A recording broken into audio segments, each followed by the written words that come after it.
Hi అందరికీ. South ఆఫ్రికాలో Cape టౌన్లో మేమైతే మార్నింగ్ టైంలో క్రూజ్ వెళ్ళాము.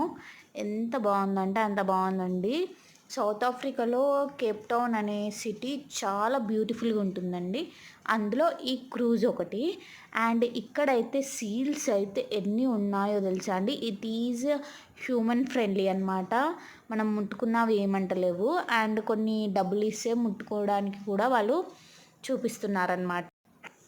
ట్రైన్డ్ ఉన్నాయి అవి కూడా. సో ఈ క్రూజ్ అయితే టోటల్లీ 2 అవర్స్ ఉందండి. చాలా బాగున్నాయి. చుట్టూ కొండలు, ఎంత చల్లగా అంటే అంత చల్లగా ఉంది. సౌత్ ఆఫ్రికాలో బాగా వేడి అంటారు, కానీ మేము ఈ టైంలో వెళ్ళినప్పుడు అయితే చాలా చల్లగా, వింటర్ సీజన్ అనమాట. అండ్ ఇక్కడ కేప్ పాయింట్ ఉంటుందండి. నెక్స్ట్ వీడియోలో కేప్ పాయింట్ చూపిస్తాను. సో నా ఛానల్ని లైక్ చేయండి, సబ్స్క్రైబ్ చేయండి. Thank you for watching. Bye bye.